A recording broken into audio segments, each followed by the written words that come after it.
दोस्तों, daily news India 1.0 में आपका स्वागत है। सबसे पहले निवेदन कि आप हमारे चैनल को सब्सक्राइब कीजिएगा, लिंक से आगे भेजिएगा ताकि अधिक से अधिक लोगों तक सही समाचार पहुंच सके।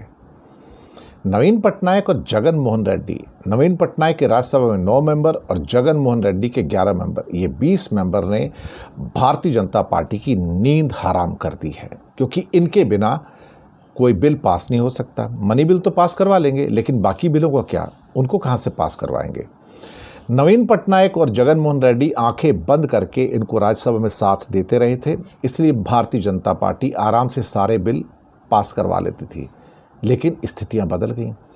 उधर चंद्रबाबू नायडू आए तो यहां से जगन बाबू खिसक लिए, और ख़ास तौर से नवीन पटनायक का थोड़ा सा रुख एग्रेसिव लग रहा है। राज्यसभा में बीजेपी को बहुमत नहीं है, तो मनी बिल पास करवाने में तो मशक्क़त नहीं होती है, क्योंकि नहीं भी पास हो तो भी कोई फ़ायदा नहीं है। लेकिन बीजेपी ने बहुत सारे लोगों को अपना दुश्मन बना लिया है। इसमें अब नवीन पटनायक भी हैं और जगन मोहन रेड्डी भी हैं। जो इनके दोस्त होते थे मुसीबत के टाइम में, जगन मोहन रेड्डी और नवीन पटनायक, अब वो इनसे दूर हो चुके हैं। राज्यसभा में जो आंकड़ा है वो 245 सीटों का है। मौजूदा सांसदों का आंकड़ा 226 का है। 19 सीटें खाली हैं। 11 पर चुनाव होना है, जो अलग अलग राज्यों की है। बाकी 8 सीटों में से 4 नॉमिनेशन में से आएंगे राष्ट्रपति के द्वारा। 12 सीटें नॉमिनेट होती हैं उसमें, लेकिन 4 खाली हैं, और 4 सीटें जम्मू कश्मीर की हैं। असेंबली नहीं है तो सीटें खाली हैं। इस लिहाज से अभी फ़िलहाल 114 उनको चाहिए फ़िलहाल, लेकिन है बीजेपी के पास 86, और जो सहयोगी पार्टियां जोड़ दो तो 101, तो 13 सीटें तो अभी भी कम हैं।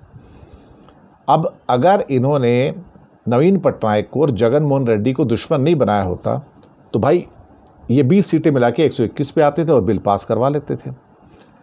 अब सवाल ही पैदा होता है कि अब परिस्थितियां बदल गई हैं।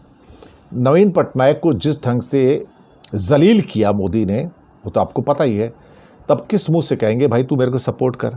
हालांकि अभी भी नवीन पटनायक के मन में बीजेपी के लिए सॉफ्ट कॉर्नर है, लेकिन अभी पीछे एक घटना के ऊपर बीजेडी ने राज्यसभा से वॉकआउट किया है। लोकसभा में तो कोई मेंबर बचा ही नहीं है उनका। तो अब जगन मोहन रेड्डी की 11 सीटें हैं, वो क्या करेंगे। वो भी हमेशा बीजेपी के प्रति सॉफ्ट कॉर्नर लेके चलते हैं, लेकिन अब उनका कट्टर दुश्मन टीडीपी वो उनके साथ में है। अब वो क्या करेंगे। अब सवाल ये पैदा होता है कि जो 20 सांसद अब बीजेपी के पास नहीं है, अब इसके बिना तो बहुमत मिलता नहीं। अगर सपोज करो कि 11 सीटों के चुनाव होते हैं, उसमें 6 सीटें बीजेपी आराम से जीत जाएगी, लेकिन 11 सीट का मतलब है कि आपका जो मेजॉरिटी का आंकड़ा है फिर और आगे बढ़ जाएगा 11 के बाद में, तो भी आप बहुमत से पीछे हैं। और जो नॉमिनेटेड सीटें हैं वो अभी तक नॉमिनेशन हुआ नहीं किसी का।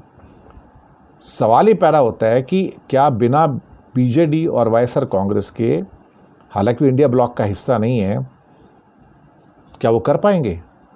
अब ये दुविधा शुरू हो गई है कि मनी बिल यानी कि बजट तो पास हो जाएगा, नहीं भी पास होगा तो भी वो पास हो जाता है। उसका अगर राज्यसभा में हार भी जाए तो उससे कोई फ़र्क पड़ता नहीं है। मनी बिल है, उसको सिर्फ लोकसभा के अंदर मेजॉरिटी चाहिए। लेकिन बाकी सारे बिल जो हैं उन पर अगर इन दोनों ने विरोध किया तो एक भी बिल पास नहीं होगा। ये बात तो पक्की है। एक भी बिल राज्यसभा में पास नहीं होगा तो फिर आप कैसे करवाएंगे, बिल कैसे पास करवाएंगे। अब ये सवाल जो है एक यक्ष प्रश्न के रूप में उभर कर आया है। धन्यवाद।